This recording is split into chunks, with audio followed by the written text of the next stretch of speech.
tous, c'est Sandrine. Alors, je suis très heureuse de vous retrouver aujourd'hui pour vous partager un nouveau tarot. Vous allez voir, il est très joli, très joliment illustré. J'aime beaucoup les couleurs qui sont très très douces. Par contre, il va vous falloir un livre si vous voulez commencer avec le tarot. C'est un jeu qui peut correspondre bien sûr aux débutants, mais qui va néanmoins nécessiter d'aller à la recherche de certains symboles, et puis vous aurez besoin d'un livre beaucoup plus complet, hein, vous allez voir pourquoi après. Alors, il arrive donc dans une boîte en carton, c'est aux éditions Fournier, donc voici une représentation de la carte. Donc cette boîte, elle m'a attirée par la carte parce que j'ai trouvé que l'illustration, les dessins, on dirait que c'est dessiné à la main, c'est dans des tons pastels.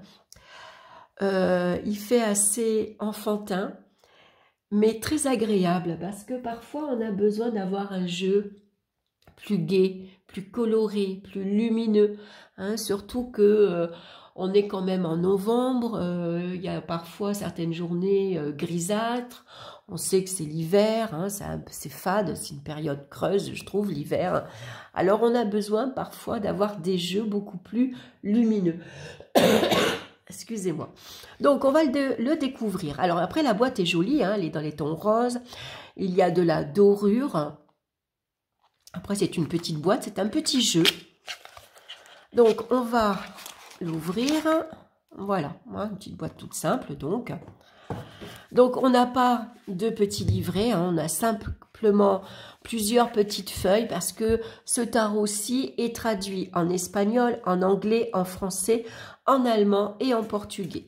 Donc, on va regarder ces petites feuilles avant d'aller à la découverte donc du jeu. Alors, voilà. Donc, on a un petit mot. Qu'est-ce que le tarot ?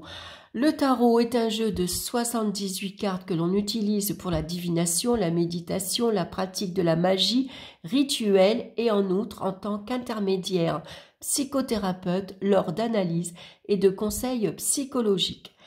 Donc les origines du tarot, bien sûr, hein. On vous parle un peu aussi que le jeu comporte de grands archétypes de la psychologie de Jung et de nombreux symboles et allégories de la magie et de la religion. Donc, vous allez retrouver dans ce tarot, bien sûr, comment dire, on va retrouver donc les planètes, on va retrouver les signes astrologiques et on va retrouver bien sûr des lettres hébraïques, hein. Donc il n'y a pas plus d'explications que ça, c'est un petit peu dommage. J'aurais aimé avoir un livre beaucoup plus complet. Donc ensuite on a les arcanes majeurs, hein. Donc le mât, hein, voilà. Alors par exemple pour le mât, alors il représente l'esprit. Alors à l'endroit, on a quelques mots-clés, donc comme folie, irréflexion, extravagance, manque de discipline, inconsidération, délire, frénésie, incertitude, désinvolture, passion, enthousiasme. Et à l'envers, choix erroné, indécision, apathie, décision erronée. Bon, après, les significations, elles vous parlent ou elles ne vous parlent pas, hein. Il y a quelques mots, bien sûr, qui sont intéressants, hein. Moi, le mât, à l'endroit, il n'est pas que folie et irréflexion, hein. Le mât, il est aussi, c'est quelqu'un qui est aventureux, tout simplement, qui aime découvrir de nouvelles choses, qui aime découvrir tout ce qui se présente à lui. Ça peut être des personnages, enfin ça peut être des personnes, ça peut être un environnement, ça peut être un nouveau job. C'est quelqu'un qui est curieux pour moi, hein, qui aime partir à l'aventure, qui est conscient des risques qu'il peut prendre parfois, hein. Alors c'est vrai que suivant la carte, quand elle se présente dans un tirage, suivant où elle se présente ou si vous tirez la carte à l'envers, c'est sûr qu'elle va avoir une signification différente. Là, on peut parler de imprudence, d'action irréfléchie par exemple, hein, de risques pris inutilement aussi, hein. Donc voilà, en fonction des significations des cartes, ça vous parlera ou pas. Hein. Donc moi, c'est un livre, un petit cahier de toute façon que je ne vais pas utiliser. Hein. Moi, je vais me fier, moi, à mes propres significations, comme je les ai apprises. Hein. Alors bien sûr, si ce jeu-là vous plaît, que vous vous lancez dans le tarot, vous pouvez, je vous conseille en tout cas d'avoir un autre livre à côté, beaucoup plus complet. Hein. Donc ensuite, on va avoir la même chose pour les arcanes mineures. Hein. Donc on commence par les épées, le roi, avec sa signification à l'endroit, à l'envers. Et puis ensuite, on va avoir un tirage. Donc ici, on a un tirage en croix celtique, hein, ici qu'on retrouve, donc avec... donc ici, il met 3 cartes centrales, hein, donc la 1, la 2 et la 3, elles sont superposées. Hein, et puis on retrouve donc, voilà, la forme de la croix celtique. Et qu'il va complémenter avec un autre tirage en dessous à 11 cartes. Et on va faire une lecture en partant de la 6e carte. Donc tout ça, ça vous est expliqué ici. Hein. Voilà. Et puis ensuite, les autres pages, c'est la même chose, mais en différentes langues. Donc voici pour voilà, cette petite feuille. Donc à l'intérieur des cartes, alors, je vais vous dire quand même de qui il a été créé. Alors, c'est Hétor Sarebo, si j'arrive à le dire. Voilà comment, je vous montre, si vous pouvez zoomer. Donc, c'est Hétor Sarebo. Voilà, le tarot de Luz. Donc, on va retrouver 2 petites cartes, hein, voilà, de présentation que je mets de côté. Donc, il reste dans les couleurs, dans les tons roses, bien sûr, un peu plus foncé que la boîte. Voilà, donc on voit un serpent qui se mord la queue ici, hein, puis il est joliment fleuri. Donc c'est des petites cartes, hein, vous voyez, des petites cartes de tarot par rapport à ma main. Il n'y a pas de dorure, hein, donc si vous pouvez le colorer comme vous avez envie, vous pouvez mettre de la dorure, de l'argent, ou mettre du rose si vous voulez, ou une autre couleur. Hein. Les cartes sont assez fines. Donc on verra au fur de leur utilisation si elles ne vont pas trop s'abîmer. Et puis elles sont mates. Alors voici ici le roi de bâton, voilà le personnage qu'on va retrouver, le style de dessin. Donc on va regarder les cartes de suite et on commence par la carte du fou. Donc moi j'aime beaucoup parce que c'est des tons pastels, j'aime bien les couleurs, c'est pour ça qu'il m'a attiré. J'aime beaucoup les dessins. Après c'est un jeu intéressant. Parce qu'il y a beaucoup de petits symboles et donc c'est un jeu qui va demander un travail personnel. Des fois c'est intéressant de tomber justement sur des jeux où on va vous demander un investissement personnel, hein, parce que justement vous n'avez pas un super livre qui vous délivre tout, qui vous explique tout. Hein. Donc vous voyez ici dans la carte du fou, on va retrouver ici une planète. On dirait Pluton. Ici, on a une lettre hébraïque. Hein.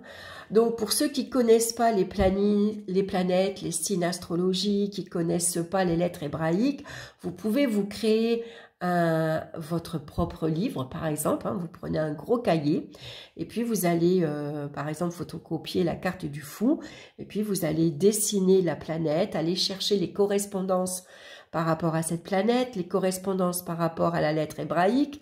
Vous pouvez aller chercher les correspondances par rapport à une constellation que vous allez trouver, par rapport à un signe astrologique, par exemple, ou par rapport à la numérologie également.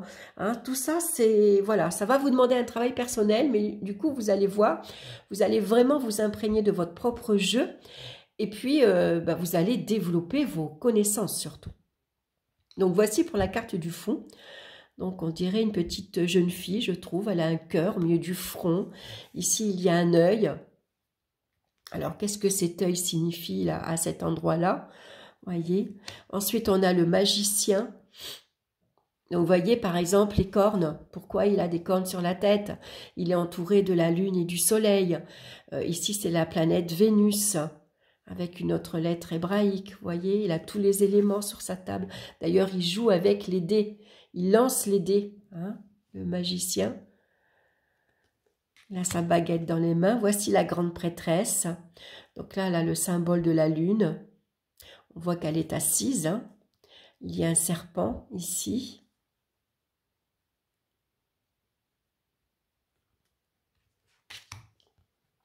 La carte de l'impératrice qui est debout également ici sur la lune ou le soleil. Elle tient un oiseau. Elle a le soleil ici dans ses mains. Elle est couronnée. Entouré d'étoiles en tout cas. Regardez l'empereur comme il est beau. Donc on voit ici que l'empereur dans ce jeu-là, il est associé au signe du bélier. Hein? C'est pour ça qu'on retrouve le bélier ici.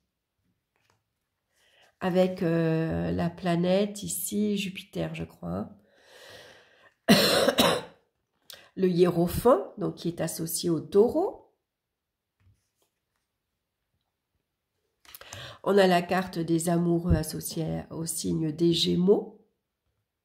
Donc, je trouve que c'est bien d'avoir finalement un tarot qui vous permet d'aller faire vos recherches et puis exploiter aussi tous les symboles qu'on retrouve sur les cartes. Donc, on a ici le chariot qui est associé au cancer. La balance, bien sûr, hein, la carte de la justice. L'ermite.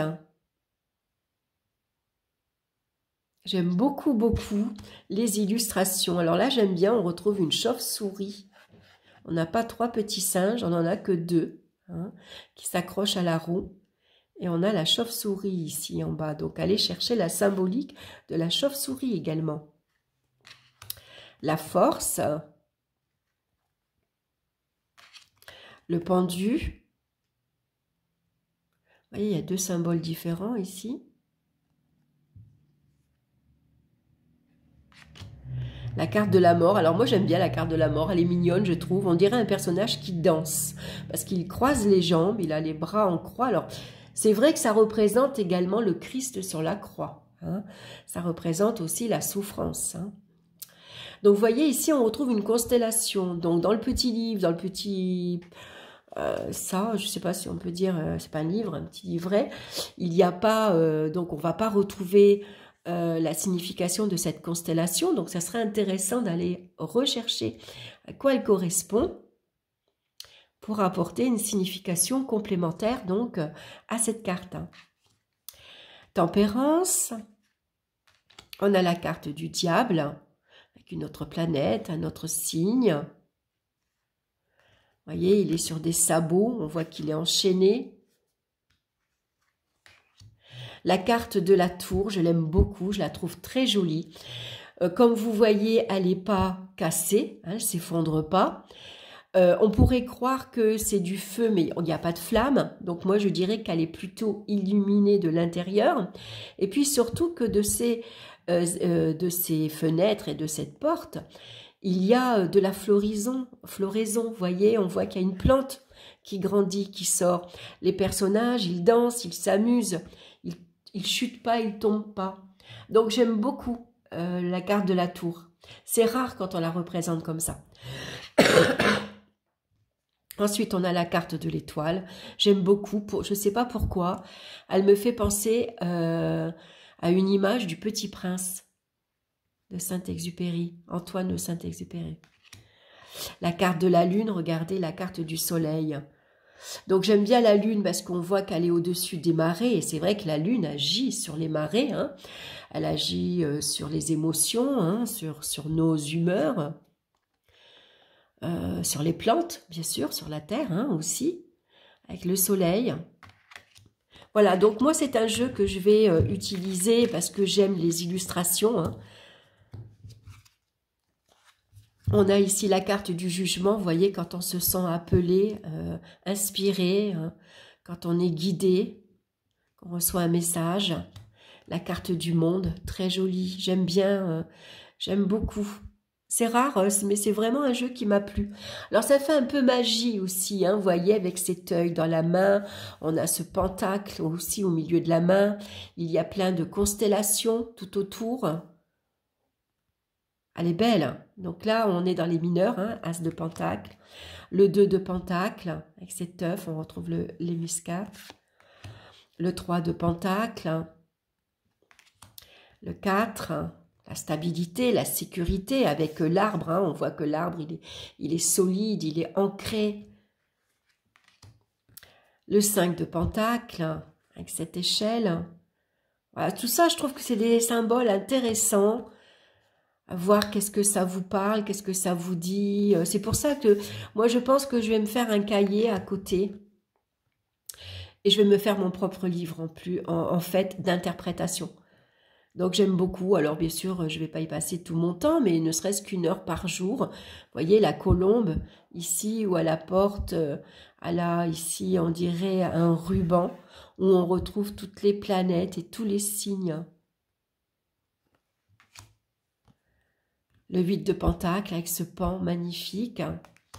Le 9 de Pentacle. C'est une baleine avec une île. Le 10 de Pentacle avec ces jolies fleurs. Donc ici, on va avoir le valet ou le page de Pentacle. Vous voyez, avec la planète Saturne.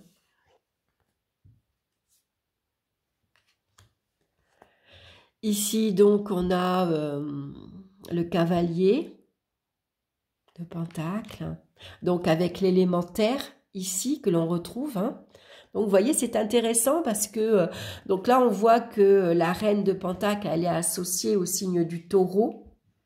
Voilà, et on voit ici l'élémentaire. Donc, si vous ne connaissez pas les 4 éléments, vous allez donc découvrir comment on les dessine. Vous allez découvrir les signes astrologiques également, si vous ne les connaissez pas, les planètes. Allez à la recherche ici des lettres hébraïques. Voilà, il y a beaucoup de recherches à faire. Je trouve ça hyper intéressant. Le roi de Pentacle. Donc ici, c'est l'élément feu. D'ailleurs, regardez, c'est associé ici, on le voit bien. Ensuite, on va passer à l'as de coupe avec le poisson. On est dans les émotions. Donc, le 3 de coupe. Regardez le 4 de coupe comme c'est beau. Ici, le 5 de coupe avec ce petit ange.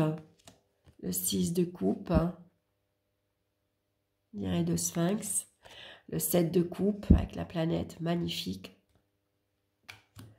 Le 8 de coupe. J'aime beaucoup, beaucoup les illustrations. Je crois qu'il faut vraiment prendre le temps de tout bien regarder. Vous voyez, ici, on dirait une abeille ou un papillon. On retrouve toujours les serpents, on en voit souvent. Regardez le 10 de coupe avec ces serpents qui s'entrelacent. On a ensuite le valet de coupe. Le cavalier. Ici, la reine de coupe. Avec des petites sirènes. Un cœur qui saigne aussi, vous voyez.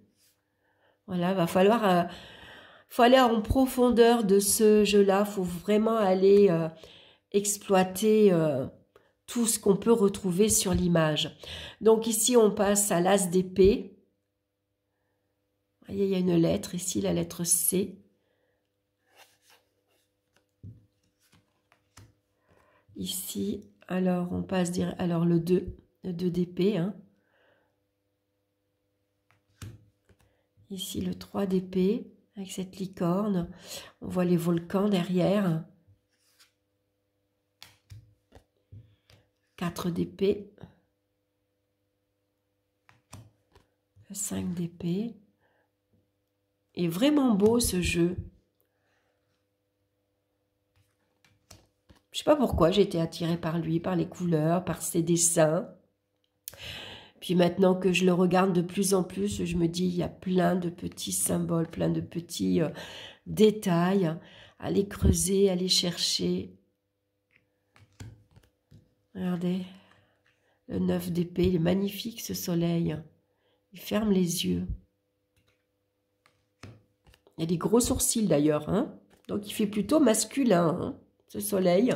Bon, de toute façon, il est associé à l'homme, le soleil, c'est sûr. Le 10 d'épée, magnifique. Regardez, on retrouve une clé au milieu. Avec sagesse, on va trouver les solutions.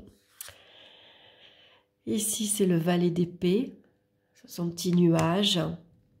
Cavalier d'épée, il est sur son oiseau. La reine d'épée, hein, avec cet éclair, ce nuage, il pleut. C'est vrai qu'elle est froide, hein, la reine d'épée, on la représente souvent comme quelqu'un de très froid. Le roi d'épée. Et ici, on est dans les bâtons. Donc, l'as de bâton,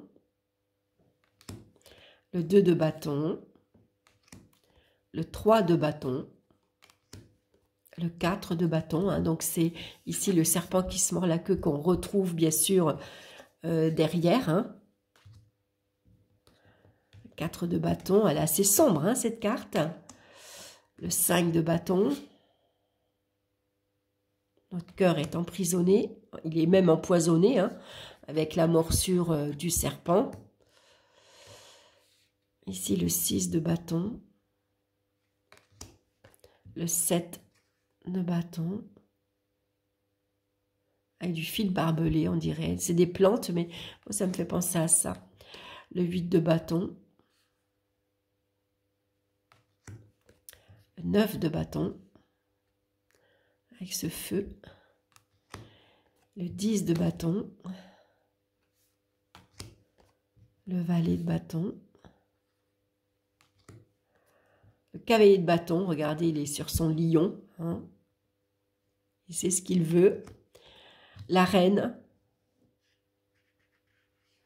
de bâton. Et le roi de bâton.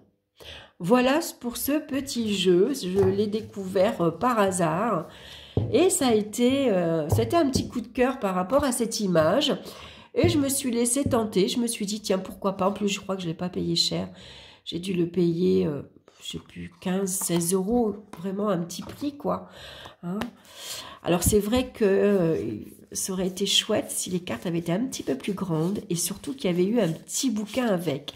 Mais voilà, ça va me donner la possibilité de moi d'aller faire mes propres recherches et puis de me remettre en mémoire certaines choses, parce que parfois on oublie un peu, hein, quand on travaille souvent avec les planètes, avec l'astrologie, avec les signes, bon, ça va, on travaille souvent, donc ça reste en mémoire, mais quand vous ne l'avez pas fait depuis un petit moment, et puis en plus en ce moment j'ai une bronchite, alors bon, la mémoire, c'est pas toujours ça, donc du coup, ben voilà, ça va me permettre... Puis je connais pas les lettres hébraïques. Voilà, donc ça va me permettre d'aller ben voilà, chercher plus en profondeur. En tout cas, j'aime beaucoup. Voilà, j'aime bien le feuilleter, j'aime bien le toucher déjà. Je trouve qu'il est agréable. Il glisse bien. Il a une texture agréable. Et puis, j'aime les couleurs. Je trouve que c'est un beau jeu et pas seulement spécialement à utiliser au printemps. Hein, moi, souvent, l'hiver, je prends des jeux un petit peu plus sombres et puis au printemps, j'aime bien utiliser des jeux un peu plus lumineux. Mais là, il me donne envie de l'utiliser maintenant. Voilà, j'ai besoin de clarté, j'ai besoin de lumière, j'ai besoin de douceur également parce que je le trouve, les couleurs, hein, parce qu'après, certaines cartes, on s'aperçoit qu'elles ne sont pas si douces que ça. Hein. Donc, mais voilà, un jeu... super à découvrir, voilà, c'était une belle découverte.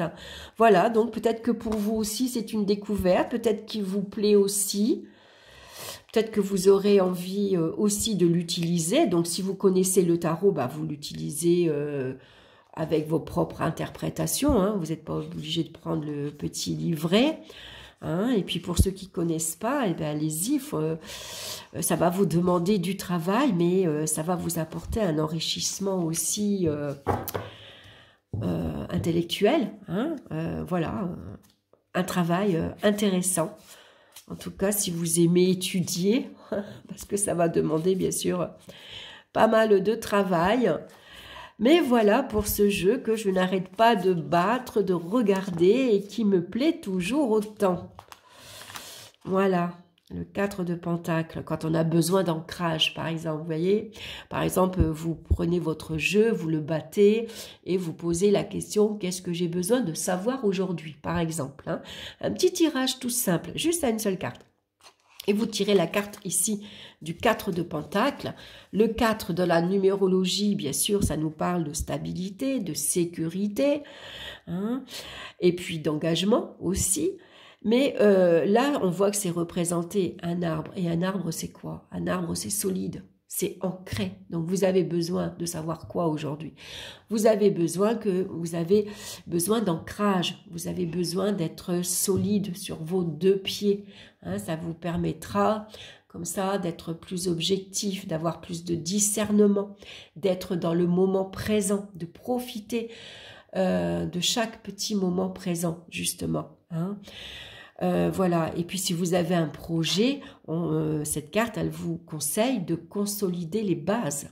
Les bases, elles doivent être solides si vous voulez voir votre projet progresser, grandir aussi solidement qu'un arbre. Hein. Donc voilà comment on peut interpréter cette carte. Voilà pour ce petit jeu. Allez, je m'arrête, sinon ça va durer un moment. Et puis je vais voilà, moi quand j'ai un nouveau jeu qui me plaît, j'aime bien le garder dans les mains, je le brasse, je le prends dans ma poche, je le pose, je le reprends, je le re-regarde, je me fais des petits tirages. Alors au départ, tout simple, hein, je me prends pas la tête, je me fais des petits tirages à une carte, à deux cartes. D'ailleurs, regardez, à la lumière du jour, je viens de m'apercevoir, ça fait rose. Hein, je sais pas si vous le voyez à la caméra, mais il y a des cartes qui sont plus sombres. Et là, on dirait qu'elles sont légèrement rosées. Ah, j'avais pas remarqué. Il y a certaines cartes qui sont plus ou moins rosées. C'est peut-être la couleur qui a déteint. Ou c'est peut-être voulu. Je sais pas. Bon, enfin, voilà.